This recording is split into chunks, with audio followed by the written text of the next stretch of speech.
Hi everyone. So welcome to the solution video and let's look at the best possible method to solve this question. दोस्तों ऐसे question जब भी आते हैं जहाँ पे आपको इंडिविजुअल डेज नहीं दिया हुआ है तो इस क्वेश्चन में आप एक तो एलसीएम अप्रोच यूज़ कर सकते हो या फिर एक दूसरा अप्रोच यूज़ कर सकते हो जो यहाँ पे मैं आपको बता रहा हूँ. तो हमें बताया है कि A B C can build a temple in 20 days while B C D do the same work in 30 days. तो सबसे पहले हम एक चीज़ अज्यूम कर लेते हैं कि सपोज ए एक दिन में ए यूनिट वर्क कर रहा है, बी एक दिन में बी यूनिट वर्क कर रहा है एंड सी एक दिन में सी यूनिट वर्क कर रहा है. ठीक है, सिमिलरली डी का हम डी यूनिट ले सकते हैं. तो ये मैंने small A B C D unit यहाँ पे डिफाइन कर दिया. ठीक है, अब यहाँ पे हमें एक चीज़ बताइए कि ए बी सी 20 days में एक टेम्पल बनाते हैं.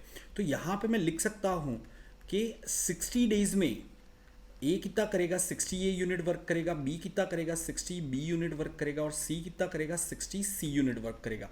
तो 60 days में 3 गुना दिन हो गया तो काम भी 3 गुना हो जाएगा, मतलब वो 3 टेम्पल बना देंगे. तो यहाँ पे मैं एक इक्वेशन लिख सकता हूँ कि this work is equal to 3 temples. Okay, similarly हमें एक और चीज़ बताइए कि B C D do the same work in 30 days.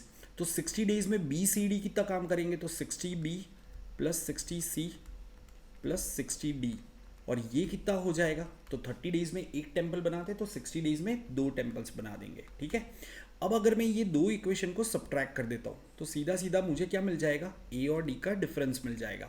कि यहाँ पे अगर सेकंड इक्वेशन को हम फर्स्ट इक्वेशन से सब्ट्रैक्ट कर देते हैं सो बी का वर्क कैंसिल हो, बी और सी का वर्क कैंसिल हो जाएगा. तो हमें क्या मिलेगा, 60A minus 60D is equal to 3 minus 2 is equal to 1 temple.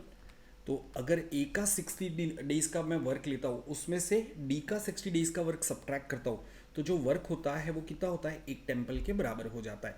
एक और चीज़ हमें बताइए, A is twice as much efficient as D.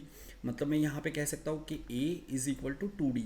तो अगर ये वैल्यू को मैं इक्वेशन में रख देता हूँ तो मुझे क्या मिल जाएगा यहाँ पे, तो मैं कह सकता हूँ 120D minus 60D is equal to 1 temple. ठीक है, ओके तो इसको सॉल्व करेंगे तो हमें मिल जाएगा 60D is equal to 1 temple.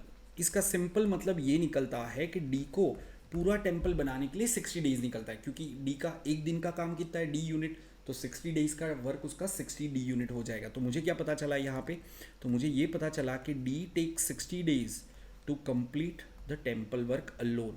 तो अगर डी को 60 days लग रहा है तो ए को कितना लगेगा, ए तो डी से दुगना एफिशिएंट है, मतलब ए को हाफ डेज लगेगा.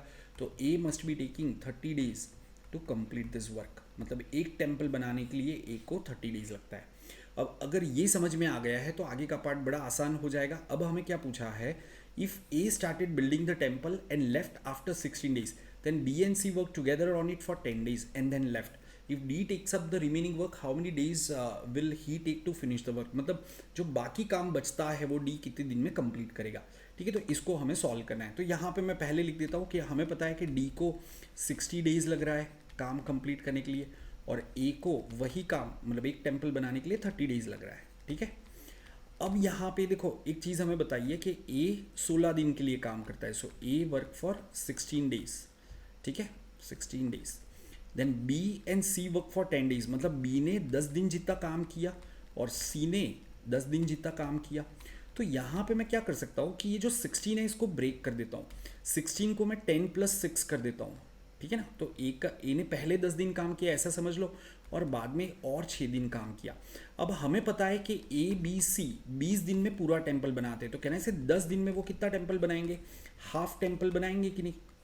ए बी सी मिलके 10 दिन में हाफ टेम्पल बनाएंगे, मतलब उन्होंने 50% वर्क कर दिया. जस्ट टू अवॉइड फ्रैक्शन अभी मैं परसेंटेज में काम कर रहा हूँ कि एक टेम्पल मतलब 100% वर्क. तो ए बी सी ने 10 दिन में 50% वर्क कर दिया, बट ए ने तो 16 दिन काम किया तो ए ने 6 दिन और काम किया है. और हमें पता है ए 30 days में पूरा टेम्पल बनाता है तो 6 days में कितना बनाएगा, कहने से 20% 1/5 मतलब 20% टेम्पल बनाएगा.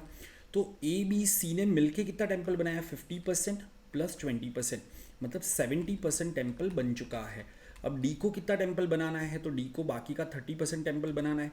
तो हमें पता है कि डी 100% वर्क जो है वो 60 days में करता है. तो 30% वर्क कितने डेज में करेगा, तो 60 का 13 कितना आ जाएगा, 18 days आ जाएगा. तो यहाँ पे ये डी बाकी का काम 18 days में करेगा. सो ये आपका आंसर हो गया. उम्मीद करता हूँ आपको ये समझ में आया होगा और ऐसे काफ़ी सारे और वीडियोज़ मैंने रिलीज़ किए हैं तो उसको ज़रूर से देखना.